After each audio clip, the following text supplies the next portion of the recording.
Hallelujah, सब blessing का कारण होगा। यह पहाड़ी उपदेश जो है ये साधारण शिक्षा नहीं है, एक बहुत अनमोल शिक्षा है। ये किसी धर्म ग्रंथ में नहीं मिलेगा।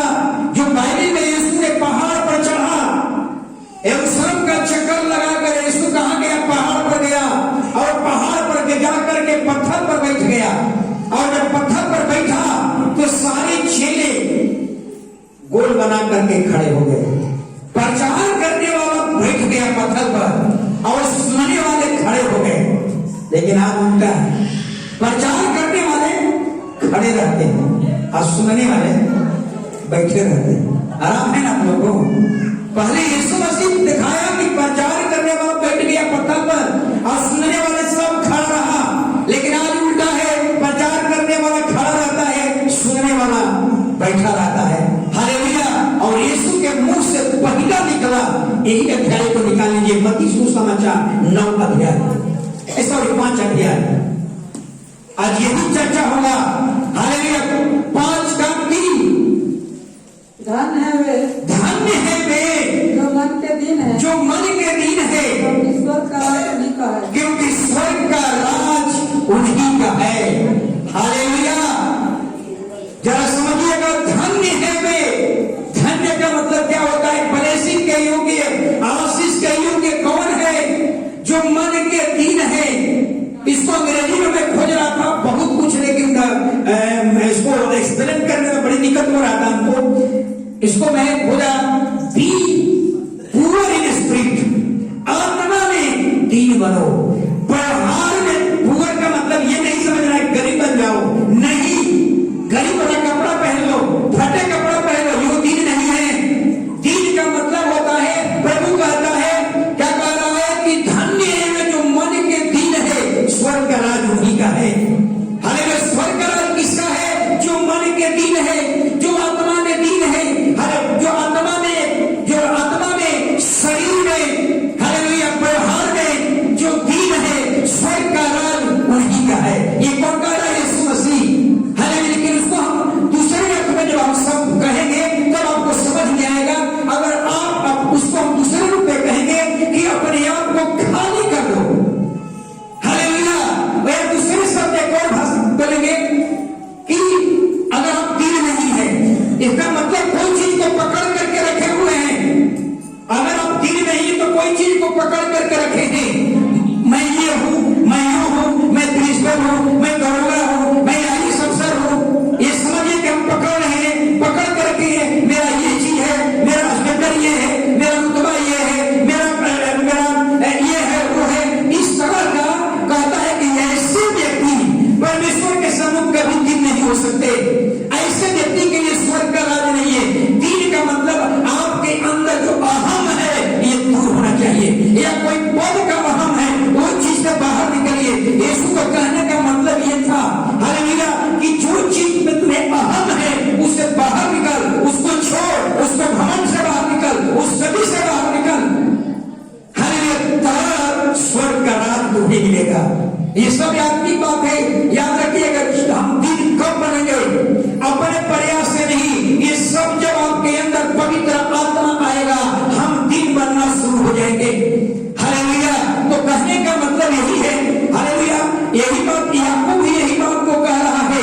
क्या कह रहा है? कि प्रभु के सामने दीन बनो, तब वो शिरोमणि बनाएगा। एक दूसरे उदाहरण से समझिए।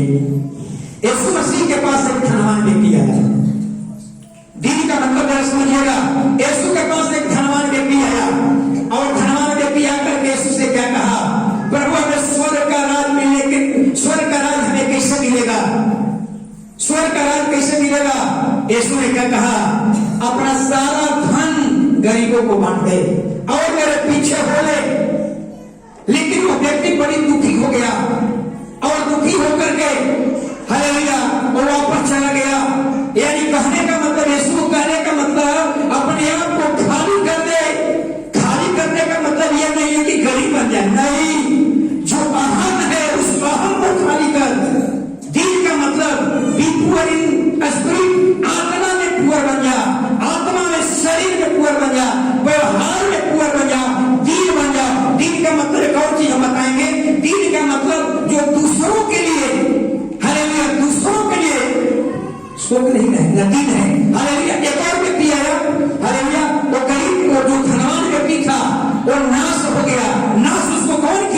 उसका संपत्ति, उसका रुपया।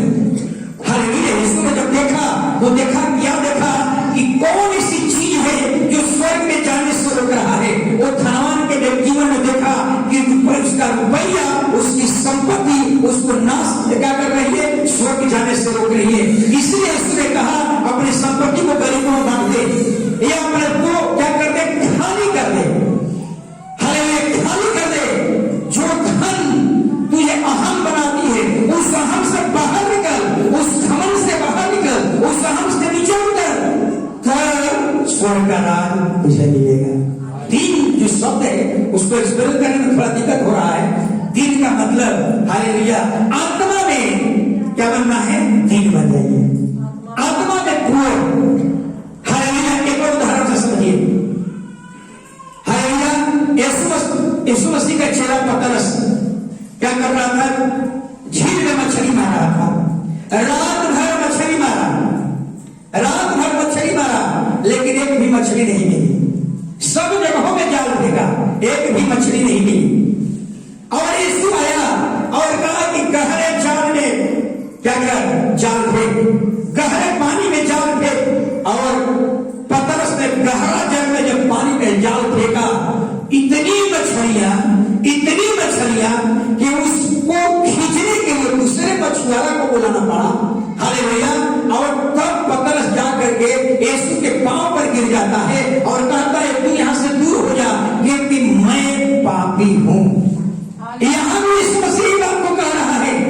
जरा यहां सोचने वाली बात है, जब यीशु आपको धनवान बना सकता है, यीशु आपको बड़े बड़े ब्लेसिंग दे सकता है, लेकिन यहां पर यीशु का कह रहा है ये सब छोड़ और मेरे पीछे हो ले। बात समझिएगा। मछली तो खूब मिल गई है, शायद उसके खानदान में इतना मछली नहीं मिला था। हालांकि पतरस के खानदान में कभी मछली इतना नहीं मिला था, लेकिन यहां भी यीशु यही बात को कह रहा है, इसको छोड़ मेरे पीछे हो ले, यानी अपने आप को खाली कर और मेरे पीछे हो ले। लेकिन होता क्या है, जब परमेश्वर ब्लेसिंग कर देता है तो हम ब्लेसिंग को आशीष पर पकड़ लेते हैं और हम छोड़ने के लिए तैयार। समझ में रहा है ना। जब परमेश्वर आशीष करता है, जो परमेश्वर आपको धनवान बना सकता है, और वही परमेश्वर कह रहा है इसको छोड़ दे और मेरे पीछे हो ले। लेकिन जब आपको आशीष मिलता है, आपको धन मिलता है, तो आप क्या करते हैं, और प्रभु कह इसको छोड़ मेरे पीछे हो ले। लेकिन मनुष्य क्या करता है, अब धन को छोड़ने के लिए तैयार नहीं है।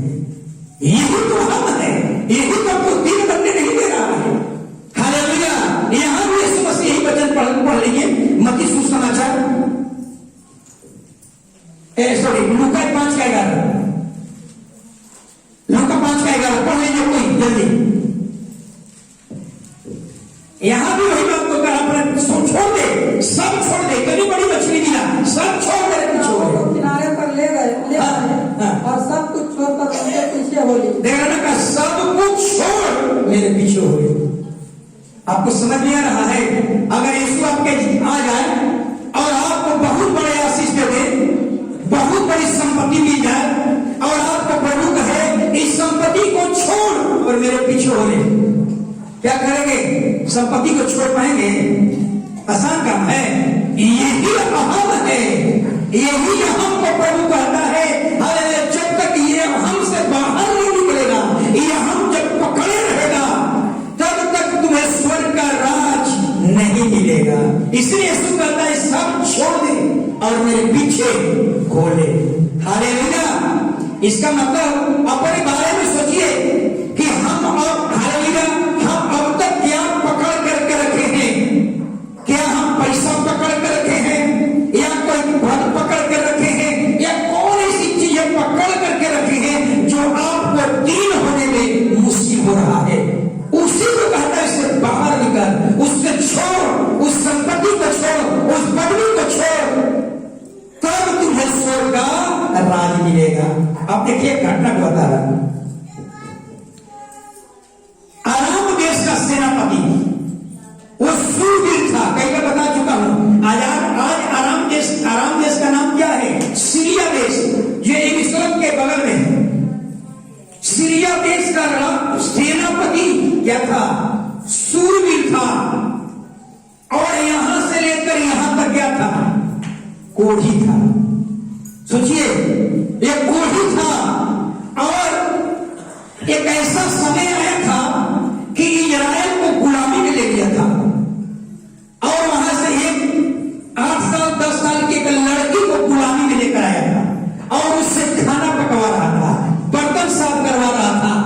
वो लड़की जब अपने मालिक को देखी तो तुरंत बोल उठी कि अगर ये मेरा स्वामी, अगर ये स्वामी सोमरम के भविष्यवक्ता के पास होते तो बिल्कुल चंगा हो जाते।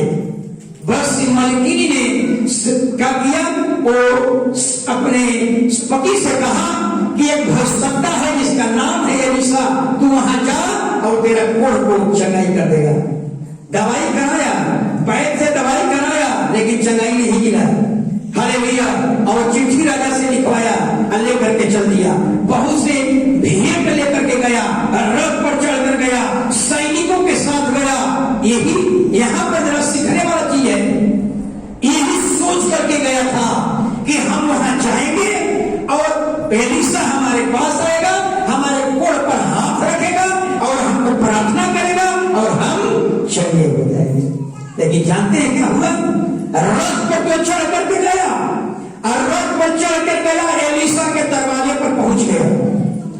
एलीशा के दरवाजे पर पहुंच गया, सुनिएगा जरा, लेकिन रथ पर से उतर नहीं पा रहा था। रथ पर चढ़ कर करके एलीशा से चंगाई की दुहाई कर रहा था, लेकिन कौन ऐसी चीज था जो नमान कोढ़ी को नीचे नहीं उतरने दे रहा था? समझ में आ रहा है? वो पद के कारण वो नीचे नहीं उतर रहा था। यही कारण था। अगर वो अपने आप को यहां दीन बना लिया होता, समझ रहे ना, अपने आप को दीन बना लिया होता।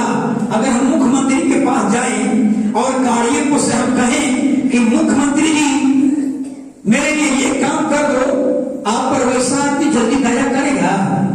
आपको दया चाहिए तो आपको दीन बनना जरूरी है। लेकिन ये कोढ़ी नमान सेनापति था, सूरवीर था और यही पदवी उसको नीचे नहीं उतरने दे रहा था, क्योंकि हम सेनापति हैं। यही कारण जब एलीशा ने देखा कि ये व्यक्ति अपने आप को दीन नहीं किया, मेरे सामने दीन नहीं किया, मेरे सामने रथ से नहीं उतरा, क्या कर दिया? कहा कि यमन में 7 बार डुबकी लगा और तू चंगा हो जाए। यानी तू रथ पर से उतरना नहीं चाह रहा था। अब एलीशा ने क्या कर दिया? तुम्हें रथ से उतार करके नहीं, अगर वहां पर रथ से उतर करके और विनती करता तो एलीशा उन्हें माथा पर हाथ रखकर, उसके कोढ़ पर हाथ रखकर उन्हें चंगाई कर देता। लेकिन पद जो था, पद के कारण हम सेनापति हैं, हम सूरवीर हैं, हम सीरिया देश के सेनापति हैं, यही पद जो था उसको दिन नहीं करने दिया। हालेलुया। इसीलिए परमेश्वर ने दूत ने क्या कहा? जा, मेरे सामने नहीं उतरा, मेरे लिए चंगाई के लिए मेरे सामने नहीं उतरा। क्या किया? रथ से उतार दिया। नहीं तो वहां आ करके हाथ रखकर चंगाई करता। तो तीन जो था, लेकिन यही चंगाई तो प्राप्त कर दिया। जरा सोचिएगा, एलीशा के सामने, परमेश्वर के दास के सामने नम्र नहीं, दिन नहीं बना। जानते हैं दिन कहां बना था? गेहजी के सामने। जब चंगाई प्राप्त करके चल दिया और गेहजी ने सुन देखा कि नमान कोढ़ी ने कोई चीज, एलीशा ने कोई भेंट नहीं लिया, दौड़ करके गया भेंट लेने के लिए। और जब भेंट लेने के लिए गया तो एक नौकर के सामने अपने आप को दीन कर लिया, लेकिन परमेश्वर के दास के सामने वो दीन नहीं किया। ये दीन जो है, आप समझ में आ गया होगा दीन। हालेलुया। दीन का मतलब क्या होता है? कोई घमंड का उल्टा। अगर आप दीन नहीं है, हालेलुया, आप दीन नहीं है तो आपको कहेंगे नीचे बैठ जाइए, आप नीचे बैठ जाइएगा। अगर आप दीन नहीं है तो कहेंगे बिछौना नहीं है, नीचे बैठ जाइए, आप बैठ जाइएगा। लेकिन अगर आपके अंदर दीन नहीं है तो आप कहिएगा ना, हम प्रिंसिपल हैं, हम दरोगा हैं, हम नीचे नहीं बैठ सकते हैं। इसीलिए प्रभु कहता है, धन्य है वे जो दीन है, स्वर्ग का राज उनका है। जो ऐसा दीन नहीं है, जो कहता है कि हम नीचे नहीं बैठ सकते हैं, इसका मतलब दीन नहीं है, ऐसे व्यक्ति के लिए स्वर्ग का राज। हालेलुया। कितना अच्छा प्रभु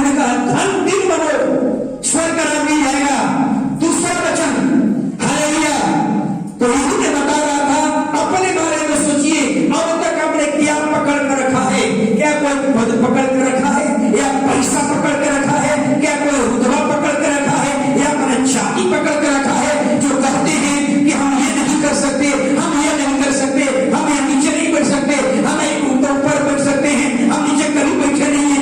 इस तरह का जीवन जीने वाले व्यक्ति कभी भी स्वर्ग के राज्य में प्रवेश नहीं करेंगे।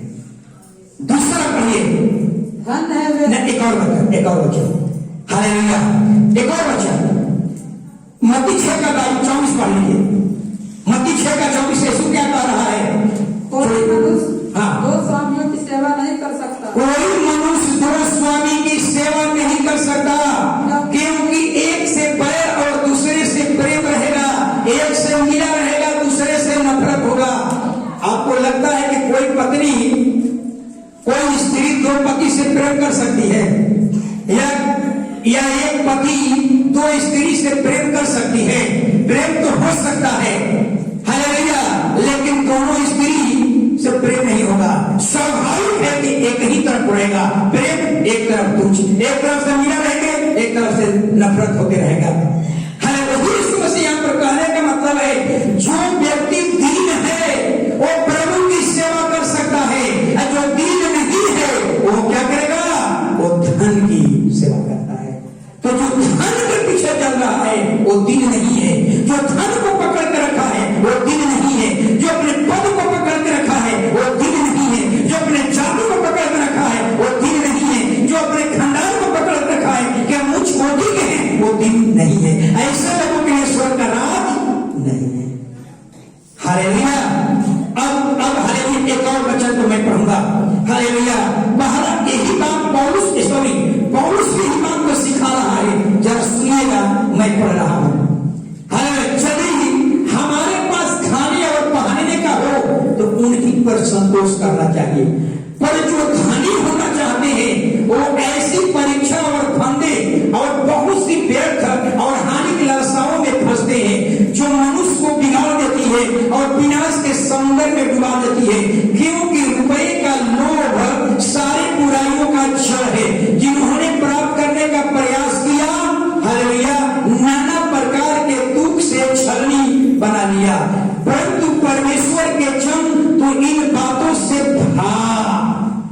हालेलुया, क्या कह रहा है पौलुस? इन सारे बातों से भाग। ये धन संपत्ति, मैं फिर से कह रहा हूं, दिन का मतलब ये नहीं है कि गरीब बन जाओ, नौकरी छोड़ दो, इंजीनियरिंग की नौकरी कर छोड़ दो, ये नहीं है दिन का मतलब। कपड़ा फाटल पहनो, ये दिन नहीं है, ये सब करो, लेकिन जो तेरे अंदर अहम है कि हम ये हैं, हम नीचे नहीं बैठ सकते हैं, ये अहम से कहता है उतर नीचे, तब कहेंगे दिन है, तब तुम्हें स्वर्ग का राज मिलेगा। दिन का मतलब, दिन का उल्टा और समझ लीजिए। अगर हम प्रिंसिपल हैं और हम कहते हैं नहीं हम साइकिल से नहीं चल सकते, आपको समझ में रहा है इसका मतलब क्या है? आपके अंदर एक अहम है, हम क्या है? हम साइकिल से नहीं चल सकते, ये अहम है। ऐसे को इसको कहता है इसे उतार नीचे, इसको छोड़, इसे बाहर निकल, तब तुझे स्वर्ग का राज मिलेगा।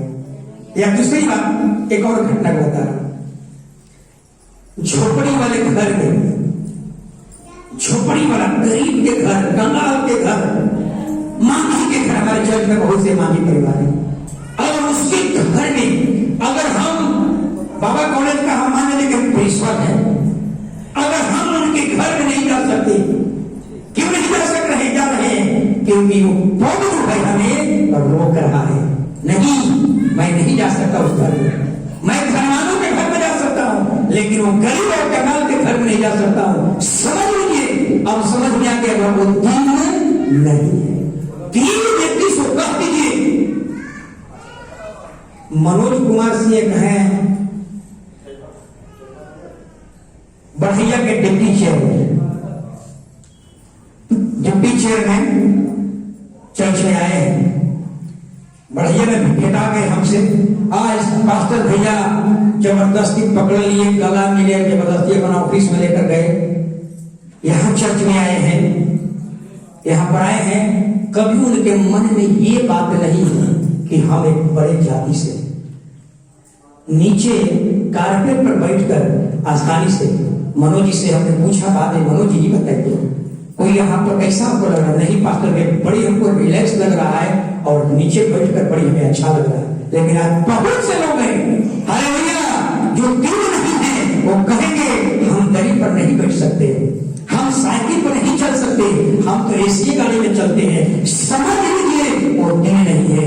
ऐसे लोगों के लिए स्वर्ग का राज समझ लिया गया। वकील का मतलब आप बहुत समझ लिया हालेलुया। तो क्या कर रहे हैं पौलुस, क्या कर रहा है? इससे बाहर निकल हालेलुया, इस पर सब छोड़ दे। दूसरा वचन पढ़िए मत्ती 5:4। धन है वे हाँ जो शोक करते हैं, जो सुख करते हैं शांति पाएंगे। हालेलुया। ये बहुत बड़ा शब्द है सुख। सुख का मतलब आप समझ में आ रहा है? सुख का मतलब होता है दुखित होना।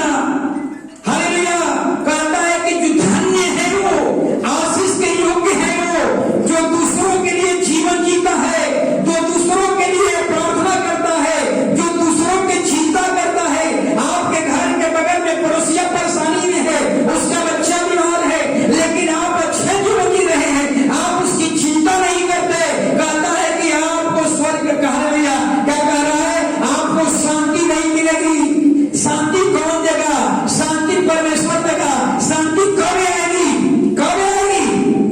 कब आएगी शांति? धन और संपत्ति से शांति नहीं है। शांति कब आएगी? जब हम शोक करते हैं, दूसरों के लिए जीवन जी रहे हैं, दूसरों के लिए प्रार्थना कर रहे हैं। यीशु मसीह यही सिखा रहा है। आप मदर टेरेसा को भी देख लीजिए हालेलुया, तो दूसरों के लिए जीवन दे दिया। हालेलुया। शोक का मतलब होता है शोकित होना, दूसरे का दुख से शोकित होना, दूसरों के लिए प्रार्थना करना, दूसरों के लिए हालेलुया सहायता करना, दूसरों की चिंता करना। अगर ऐसा करते हैं तो स्वर्ग का राज हालेलुया शांति पाएंगे। हालेलुया। सोचिए जरा अपने बारे में सोचिए, क्या आपके घर के बगल में आज पड़ोसिया दुख में है, क्या आपने उसके लिए कभी भी प्रार्थना किया? क्या कभी उसके लिए दुखी हुए? कभी शांति नहीं मिलेगी। शांति तभी आपको मिलेगी जब आप दूसरों के लिए जीवन जीना शुरू कर दीजिए। हालेलुया। ये यीशु सिखा रहा है। हालेलुया। शांति कब मिलेगी? जब तक हम दूसरे के लिए जीवन नहीं जिएंगे, जब तक हम दूसरे की चिंता नहीं करेंगे, जब हम दूसरों के लिए प्रार्थना नहीं करेंगे। हालेलुया। प्रभु कहते हैं शांति नहीं मिलेगी। हालेलुया। अगर आपको शांति प्राप्त करना है हालेलुया, तो आपको इसका चिंता करना ही पड़ेगा, दूसरे के लिए जीवन जीना ही पड़ेगा। अगर आपसे मैं पूछूं, आपसे पूछूं अपने जीवन काल में अब तक हालेलुया सबसे दुखी समय कब हुए, या अपने जीवन में आखिरी आंसू कब बहा है? दूसरों के लिए, पड़ोसिया के लिए, रिश्तेदार के लिए आंसू कब बहाए? याद नहीं है। हालेलुया। बड़ी दुख की बात है। हालेलुया। प्रभु कहता है अगर शांति प्राप्त करना है तो आज से शुरू कर दे। दूसरों के लिए जीवन जीना, दूसरों के लिए चिंता करना, दूसरों के लिए प्रार्थना करना। हालेलुया। कभी आपके दिमाग में आया कि हमारा पड़ोसी का परेशानी में चलते हैं, उसके लिए क्या करेंगे? दुआ करेंगे, चलिए हम उसके लिए दुख उठाएंगे। ऐसा अगर काम करते हैं तब प्रभु कहता है आपको शांति मिलेगी। हालेलुया। शांति ऐसा नहीं है कि पैसा ज्यादा है तो बाजार से खरीद कर ला देंगे। शांति बाजार में बिकने वाली वस्तु नहीं है। हालेलुया। बाजार में बिकने वाली वस्तु नहीं है। शांति केवल प्रभु के पास है, यीशु के पास है। इसीलिए कहता है अगर धन्य हुए हालेलुया जो सुख करते हैं, जो दूसरों के लिए जीवन जी रहे हैं, जो दूसरों की चिंता करते हैं, जो दूसरों का ख्याल करते हैं, वो शांति पाएंगे। हालेलुया। हालेलुया। तो एक वचन को हालेलुया याकूब 4:9 पढ़ लीजिए। आज बहुत से लोग कहते हैं हालेलुया कि हम हालेलुया हंसना कैसे है ये हम लोग सीखते नहीं। यीशु कहता है दूसरों के लिए रोना कैसे है, यीशु सिखा रहा है। दूसरों के लिए अगर दुख नहीं उठा सकते, दूसरों के लिए जीवन नहीं दे सकते, दूसरों के लिए प्रार्थना नहीं नहीं कर सकते, भूल जाइए, घर में कभी शांति नहीं रहेगी। पढ़िए याकूब 4 का नाम, दुखी हो और शोक करो। हाँ, दुखी हो, शोक करो, रो, तुम्हारी हंसी शोक और तुम्हारा आनंद उदासी में बदल जाए। ये है मसीही जीवन। अगर आपका भाई, आपका पुत्री का बेटा बीमार है और आप आनंद में है, हालेलुया, कभी खुशी नहीं मिलेगी। प्रभु कहता है हालेलुया, कभी फिर शांति नहीं मिलेगी। प्रभु कहता है धन्य है वे जो सुख करते हैं, जो दूसरों के लिए जीवन जीते हैं, दूसरों के लिए प्रार्थना करते हैं, दूसरों के लिए हालेलुया सुखित होते हैं, वही लोग शांति पाएंगे। हालेलुया। आज तो चर्च में बहुत से ऐसे लोग हैं जो प्रभु भोज वाले हैं, प्रभु भोज वाले। कुछ लोग तो त्योहारी हो गए हैं, क्रिसमस आएगा तभी आएंगे और प्रभु भोज में रहेंगे, बाकी दिन कहते हैं खो आनंद का जीवन जियो। लेकिन प्रभु आनंद के जीवन नहीं कर रहा है। प्रभु कहता है दूसरों के लिए दुख उठाओ, दूसरों के लिए चिंता करो, आज से अपना जीवन जीना बंद करो, दूसरों के लिए। मदर टेरेसा, यीशु का पूरा जीवन किसके लिए था? दूसरों के लिए। तीसरा वचन निकालिए, मत्ती 5:5। धन है वे, हाँ, क्योंकि वे पृथ्वी के अधिकारी होंगे। हालेलुया। अब जरा समझिएगा यीशु क्या कह रहा है। कितने हमारे मसीही भाई बहन हैं, हालेलुया, चाहे पास्टर हो चाहे विश्वासी हो, कह रहा है कि नम्र बनो। यीशु कह रहा है कि नम्र बनो, हालेलुया। तब पृथ्वी नम्र का मतलब अब समझ में आ रहा है, मुलायम, हम्बल। यीशु को मालूम था, यीशु को मालूम था कि पतरस एक दिन तलवार उठाएगा और सिपाही का कान काटेगा। ये कैसा है? क्या ये ह्यूमिलिटी का परिताप है क्या? नहीं। हालेलुया। इसलिए यीशु पतरस के कहता है नम्र बन। यीशु का ये भी पता था कि दो भाई आपस में लड़ेंगे। कौन लड़ा? यूहन्ना और याकूब। दो भाई आपस में लड़ेंगे और मम्मी को लेकर के यीशु के पास जाएंगे। हम लोग उस दोनों भाई में कौन बड़ा है? यीशु यहाँ भी समझिए बड़ा है। हालेलुया। यीशु कहता है कि नम्र बन। यीशु कहता है नम्र बन, बड़े बन की चिंता मत कर, पहले नम्र बन, हम्बल बन जा। हालेलुया। पृथ्वी के तू अधिकारी हो जाएगा। हालेलुया। लेकिन जरा आप सोचिए, हालेलुया, क्या हमारे अंदर ह्यूमिलिटी है? उसको हम दूसरे उसका विपरीत में क्या कहेंगे? क्रोध। हालेलुया। उसके विपरीत में क्या कहेंगे? क्रोध। जरा यीशु कह रहा है कि मुझसे सीखो, मुझसे सीखो। लोग मुझे मार रहे थे, पट्टा आंख पर बांध करके लोग मुझे मार रहे थे और पूछ रहे थे तुझे कौन मारा, तू बता। यीशु बता सकता था, यीशु उनके भाषा में जवाब दे सकता था, लेकिन जवाब नहीं दिया। क्यों नहीं दिया? क्योंकि वह नम्र था। आपको भी मैं यही सिखा रहा हूं। हर यीशु को निंदा किया गया, अपमान किया गया, उसके शरीर पर थूका गया, कांटों की ताज पहनाई गई। यीशु चाहता तो उससे बगावत कर सकता था, लेकिन यीशु बगावत नहीं किया। क्यों नहीं किया? इसलिए कि वह नम्र था। अब अपने बारे में सोचिए, अगर आपको कोई इंकार से मानता है कि आप सहने के लिए तैयार हैं? नहीं। आप इसका जवाब पत्थर से देते हैं। प्रभु कहता है ऐसे लोग पृथ्वी के अधिकारी कभी नहीं होंगे। यीशु कहता है, हालेलुया, क्या कह रहा है? अगर कोई तुम्हें मारता है तो तुम मार खाते रहो, तुम्हें कोई सता रहा है तो सहते रहो। मैं भी मार खाया, मैं सहता रहा, मेरे ऊपर भी सताव आया, मैं सहता रहा, इसलिए सहता रहा कि मैं नम्र था। तुम भी सहते रहो, नम्र करोगे। हालेलुया। यीशु कहता है मैं नम्र के कारण स्वर्ग का अधिकारी बन गया। तुम भी अगर ऐसा नम्र बनेगा तो भी स्वर्ग का अधिकारी बनेगा। हालेलुया। इसलिए कहा था मसीही जीवन जीना बहुत कठिन काम है, बहुत कठिन काम है। और पास्टर बनकर जाना और टेढ़ा काम है। जिंदगी में अगर कोई